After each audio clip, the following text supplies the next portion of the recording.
সুপ্রভাত, good morning জানাচ্ছি। তো আজকে আরও একটা দিন আমি শুরু করলাম সকালবেলা বৃষ্টি দেখে। আর আজকে সকাল থেকে মুষলধারে বৃষ্টি হচ্ছে। তো ঘুম থেকে উঠে দেখি আকাশ কালো হয়ে গেছে, তারপর চলে এলো সেই বৃষ্টি।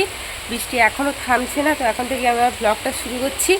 তো চলো, সারাদিন কি হয় না হয় সবটাই তোমাদের সাথে শেয়ার করবো। আর আজকে কাঁথি যাওয়ার আছে, দেখি কতটা কি হয়।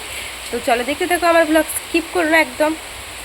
সকাল সকাল কিন্তু মা তুলে নিয়ে এসছে শাক, মাঠ থেকে শুশনি শাক, আর বাগান থেকে কিন্তু কলমি শাকও তুলেছিল। তো ওটাই ভাজা হবে। মিষ্টি দাঁড়া,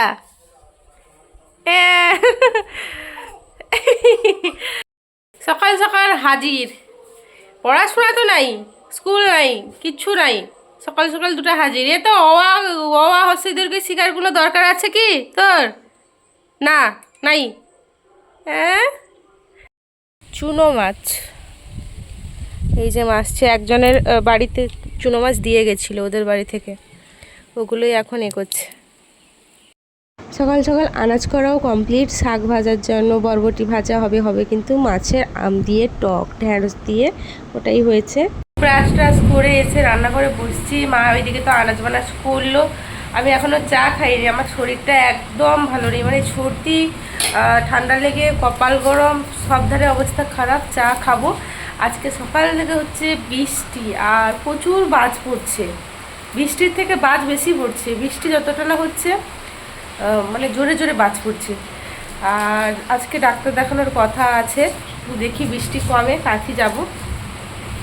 উনানে বসছে কিন্তু ভাত। আমাদের না সকাল থেকে কারেন্ট নেই জানো তো। আর আমি না রাতে ফোনও চার্জ করিনি, ফোনেও চার্জ নেই, যে ভাত বসছে, উনান নিভে যাচ্ছিল। আর আমি কিন্তু চা করে খেতে বসে গেছি। এই যে দেখো, আর আজকে না স্কুল ছিল, যেহেতু ডাক্তার দেখাতে যাবো বলে আজকে স্কুলটা আমি কামাই করেছিলাম, ওই জন্য এক্সট্রা একদিন পড়িয়ে এসেছিলাম। তো দেখা যাক বৃষ্টির জন্য আমি ডাক্তার দেখাতে যেতে পারি কিনা। বেশ অনেক দিন পর কিন্তু এরকমভাবে বৃষ্টি দেখলাম, এতটা আনন্দ লাগছে। আমার তো ভিজতে ইচ্ছা করছিলো, কিন্তু কী করবো বলো, আমার শরীরটাও খারাপ ছিল, ওই জন্য আমি আর ভিজতে পারলাম না। এই যে দুধের সাথে ঘুলে উঠলাম হাতে জল নিয়ে, আমার এতটাই মজা লাগছিলো। এমনভাবে বৃষ্টি হচ্ছিলো যে সত্যি ওয়েদারটা এত সুন্দর, এত সুন্দর। আর রান্নাঘরের থেকে তো উপভোগ করছি আমি, মা ওইদিকে রান্না করছে। যে চুনা মাছটা দিয়ে গেছিলো পাশের বাড়ি থেকে, ওদের বাড়িতে কিন্তু প্রচুর চুনা মাছ পড়েছিল, ওটাই দিয়েছিল। এই যে ভেজে রেখেছে, ওটার কিন্তু হবে বাটি চচ্চড়ি। আর এখানে মাছের টক বসে গেছে আম দিয়ে, ঢেঁড়স দিয়ে, আলু দিয়ে। আর এখানে কি বসছে বলো তো, এটা হচ্ছে গিয়ে ওই চুনা মাছের তরকারিটা হবে। ওইদিকে করছে রান্না বান্না, কারেন্ট চলে এসছে। আর খুব জোর বৃষ্টি হচ্ছে, চারিদিকে জলে জলময়, রান্নাঘরটা ভিজে গেছে। আমি ডাক্তার দেখাতে কীরকম যাব শুধু ভাবছি, মানে ভেজা যাবে না, বৃষ্টিতে ভিজলে আমার আরও ঠান্ডা লেগে যাবে, দেখি কি হয়। আজ সকাল সকাল সব রান্নাবান্না হয়ে গেছে, তো কোনো চাপ নেই। খেয়ে নেব এখন। কি কি রান্না হয়েছে চলো তোমাদের শেয়ার করি। আর আজকে মনে হচ্ছে আমি ডাক্তার দেখাতে যেতে পারবো না, কারণ বিশালভাবে বৃষ্টি হচ্ছে। আমার এদিকে জ্বর হয়েছে, ওই জন্য আমি ভিজে ভিজে কিছুতেই যাব না। তো চলো রান্নাবান্না কি হয়েছে এখন খেয়ে নিই। এখানে আছে কিন্তু ভাত, আলুও দেওয়া আছে, আছে কিন্তু নিম পাতা পেঁয়াজ দিয়ে ভাজা, কুন্দলি বরবটি ভাজা, কলমি শাক শুশনি শাক মিশিয়ে ভাজা আছে, মাছের ভাজা। আর এখানে আছে কিন্তু ওই চুনো মাছের বাটি চচ্চড়ি। আর হয়েছে কিন্তু আমের টক, শোল মাছ দিয়ে, ঢেঁড়স দিয়ে, আলু দিয়ে আমের টক। হ্যালো বন্ধুরা, তো একটু সাজগোজ করলাম, শরীরটা ভালো লাগছিল না, মন ভালো লাগছিল না, তাই জন্য একটু সাজগোজ করেছি। কয়েকটা রিলস ভিডিও, শর্টস ভিডিও করব। তো কেমন লাগছে আমাকে অবশ্যই জানিও। আর বাড়িতে না কারেন্ট চলে গেছে, মানে জাস্ট সাজ কমপ্লিট হয়েছে, হাতে চুড়িটা পরতে বাকি, কারেন্ট চলে গেছে। মানে ভাবছি আমার ভাগ্য। আর যা হয় ভালোর জন্য হয়, আশা করি বাড়ির ভেতরে লাইটের থেকে আমার বাইরে ভিডিওটা ভালো হয়েছে। তো দেখে না আমার পুরো সাজটা কীরকম হয়েছে বলো অবশ্যই, ঠিক আছে? তো আমার পুরো সাজটা কেমন হয়েছে অবশ্যই বলো। আমি ঠিক করে শাড়ি পরতে পারি না, একাই পরেছি, ঠিক আছে? মা দোকানে ছিল, মা তো পরিয়ে দিতে পারেনি, পুরো A to Z কিন্তু আমি পুরো শাড়িটা একাই পরেছি। তো কেমন লাগছে আমাকে অবশ্যই বলো। আর জুয়েলারি বলতে এগুলো না আমার ছোটোবেলার নাচের জুয়েলারি, ঠিক আছে? এগুলো পরে নাচ করতাম। তো এই কটা জুয়েলারি ছিল, আর এটা একটা হার, আমার কোমর পেটেটা ছেড়ে গেছে, তো এটাই পরে নিয়েছি। তো কেমন লাগছে আমাকে অবশ্যই জানিও, ঠিক আছে? তো চলো, অনেক তো সাজাগোজা করলাম, কিন্তু কষ্টের পার্ট হচ্ছে এই জায়গাটা। তোমরা অনেকেই কিন্তু থাম্বনেইল পড়ে বুঝেছো যে আমাকে মানে কী বলবো, পাত্রপক্ষ দেখতে আসছে না, ওরকমভাবে নয়। আমি একটু মজা করেই বললাম, কোনো পাত্রপক্ষ এখন দেখতে আসছে না, যখন টাইম হবে তখন কিন্তু আসবে। আমার কিন্তু জ্বর হয়েছিল, ওই জন্য মন খারাপের জন্য কিন্তু আমি একটু সাজছিলাম, গুছছিলাম, যাতে মনটা ভালো হয়ে যায়।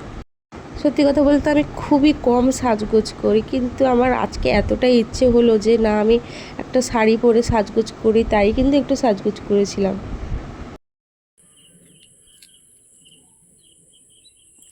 বিকাল 4টা মতো বাজে এখন, জানো তো, মানে ঘুমিয়ে গেছিলাম। ফ্যান চালালেই আমার শীত লাগছে, আবার ফ্যান বন্ধ করলে গরম লাগছে, আর শোয়া হলো না। এখন বাইরে একটু বেরিয়েছি, আর দুপুর থেকে বৃষ্টিটা বন্ধ হয়ে গেছে, বৃষ্টিটা আর হয়নি। চারিদিকে ওয়েদার দেখো, বেশ মেঘলা মেঘলা, ঠান্ডা ঠান্ডা ওয়েদার। একটু হাঁটাচলা করি। এই ফুলগুলো দেখো, বৃষ্টি হয়েছে তো জল ধরে আছে, কত জল ধরে আছে, এটাও দেখো, দারুণ লাগছে। সঙ্গী সাথী পৌঁছে গেছে, এদের নিয়ে আবার শর্টস ভিডিও করতে হলো, এদের জন্য আলাদা চ্যানেল খুলেছি, তার নাম হচ্ছে গিয়ে বুলটি শর্টস। তোমরা সেখানে এদের ভিডিও দেখতে পারো। এই যে এরা ভিডিও করার জন্য রেডি, ভিডিও করা হয়ে গেছে, আরও ভিডিও করতে চাই, ভাবো তাহলে। তো বিকালে এসছে এখন রান্নাঘরে চলে এসেছি কিন্তু পাকোড়া করতে। ভাতে বেশ কয়েকটা আলু ছিল, আর আমারও জোর খিদে পেয়ে গেছিলো বিকালবেলায়, তাই ভাবলাম যে আলুর পাকোড়া করব। অ্যাকচুয়ালি আলুর পাকোড়াটা পুরো পেঁয়াজির মতো, জাস্ট বেসনে আলুটা মাখিয়ে দিতে হবে। তো মা ওইদিকে দোকানে আছে, আর ওই সুযোগে কিন্তু আমি রান্নাঘরে এসে ভেজে নিচ্ছি। আমার একদিকে করতে মন চাইছিল না, কারণ অনেক ভাজাভুজি খাওয়া হয়ে যাচ্ছে। কিন্তু সত্যি কথা বলতে বেগুনিতে যে পরিমাণ তেল থাকে, অনেক দিন হয়ে গেছে বেগুনি খাওয়া হয় না। আর বাড়িতেই করছি সয়াবিন তেলে বা রিফাইন তেলে, তেমনভাবে আশা করি কোনো ক্ষতি হবে না। দোকানের চপের থেকে তো ঢের ভালো, বলো? দোকানের সেই কবেকার তেলে, সে পাকোড়া হোক আর চপ হোক বা কাটলেট হোক, সেটা তো সেই পুরনো তেলেই না। আর এটা দেখো, আমি নতুন বোতল থেকে তেল খুলে কিন্তু পাকোড়াগুলো ভাজছি, অতটাও কিন্তু অয়েলি হবে না জানি, একটু তো মানে ফ্যাটি জিনিস। কিন্তু এই যে দেখো, বেশ আলুর পাকোড়াগুলো না এতটাই মুচমুচে হয়েছিল, তোমাদের কি বলবো, মানে আলু দিয়ে করা, কিন্তু পুরো ক্রিস্পি হয়েছিল। ভাজার পরে তোমরা বুঝতে পারবে। এই যে আমার ভাজা হয়ে গেছে, এই কয়েকটাই কিন্তু হয়েছিল, আর বাদ বাকি পাকোড়াগুলো এই যে ভাজা চলছে। তো মা ওইদিকে সন্ধ্যা দিতে গেছে, এখন সন্ধ্যা 7টা বাজে, ওই জন্য আমি দোকানে চলে এলাম, একটু পাহাড়ে দেবো ওই টাইমে। তো বড়া টড়া ভেজে একটু শুয়ে গেছিলাম, তো আবার দোকানে এলাম, একটু বসি, ভালো লাগছে না, আজকে ঘুম ঘুম পাচ্ছে। আর তখন সেজেছিলাম বলে কি অবস্থা, চোখ মুখ কালো কালো লাগছে, চোখগুলা কাজল পরেছিলাম, মুখে আমার ব্রণ ভর্তি।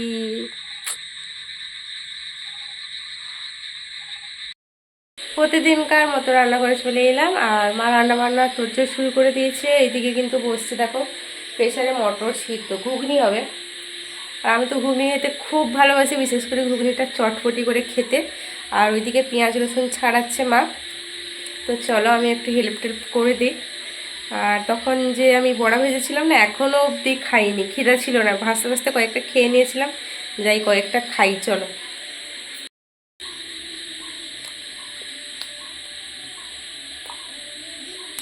আলু দিয়ে বানিয়েছিলাম, আলু সেদ্ধ পেঁয়াজ দিয়ে, বেশ সফট হয়েছে।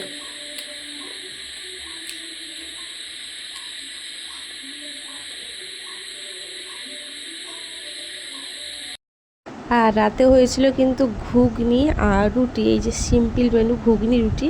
আর আমি তো বরাবর ভাত খাই। তো বন্ধুরা, আমি খেয়ে দিয়ে চলে এলাম এক্ষুনি। আর বিছানাপত্র একদম গোছানো নেই, আমাকে বিছানা গুছিয়ে ঝেড়ে মশারি টাঙাতে হবে। আর প্রচুর ঘুম পাচ্ছে, এত ঘুম পাচ্ছে, আমার চোখ দেখে তোমরা বুঝতেই পেরে গেছো যে আমার প্রচুর ঘুম পেয়েছে। তার উপরে আমি ভাবছি ভিডিও এডিট করব কি না। আজকে এডিট করা কোনোভাবেই সম্ভব নয়, এত ঘুম পাচ্ছে, ভুলভাল এডিট হবে। আমার সত্যি ভিডিও এডিট করতে গেলে এত ভুল হয়, ফোনে অ্যাকচুয়ালি এডিট করি তো ওই কারণেই এত ভুল হয়, বুঝতে পারি না। তো চলো, ভিডিওটা এই অবধি আজকের মতো। তোমাদের যদি অবশ্যই ভালো লেগে থাকে, তাহলে আমার চ্যানেলটাকে একটু সাবস্ক্রাইব করে দিও, লাইক করে দিও, কমেন্ট করো। তো চলো, টাটা বাই বাই, আবার দেখা হচ্ছে কিন্তু তোমাদের সাথে আবার একটা নেক্সট ব্লগে। তো চলো।